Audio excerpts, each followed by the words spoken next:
believe some, unless some is the mouth of a shark, and that home was Mexico to me. The reason why, no, today I will explain to you the reasons why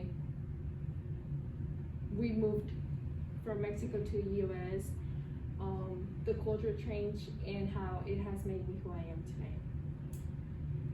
Each one of us have different stories, but in some shape or form, we all experience the same moral of the story, which is adjusting. It took a lot of my family to decide to move to the U.S. The reasons why we moved to the U.S. was because it was better opportunities, school-wise, work-wise. It was just better here. And violence in Mexico, it's very bad. As many of you know that, well, some of you might know that we have cartels in Mexico, in Colombia, in the South, in South America and stuff like that. And so it was one big cartel who was living in front of my house, and they would murder people in front of my house. And so I was around 5 years old. So imagine you being 5 years old, or your child being 5 years old, and experience those type of things, which is not really good. So my parents were like, yeah, it's time for us to move. Where? To the US. So we came here, and it was a lot of change.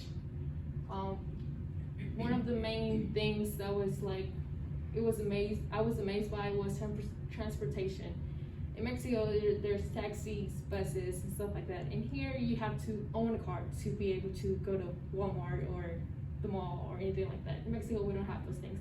You could own a car, but it was expensive. So taxi and the bus was more cheap. The other culture change was food.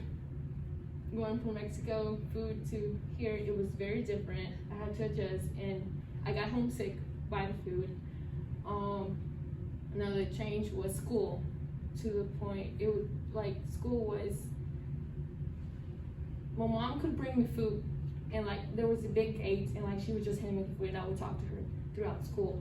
And here you can't do that. It's like you come to school and you stay at school, and like you can't really see your parent unless they check you out. All those things have made me who I am today, and which is independent and open-minded.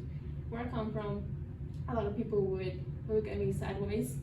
They would be like, "Oh, she's the preppy girl," or actually here today, in the U.S., because I am Hispanic.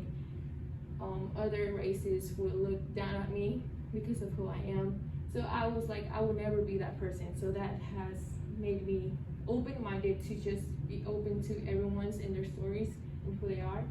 Independent-wise, during school, I have an older brother, but we were very separate. So when I needed help, I had no one to go to. So everything school-wise, I had to do my own. So it made me be like, it kept me to myself and independent.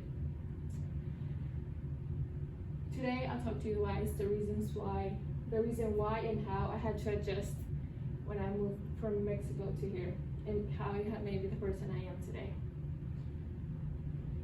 I'm gonna show you guys a quote by Tony, and Tony Jerson, I believe that's how I pronounce his name.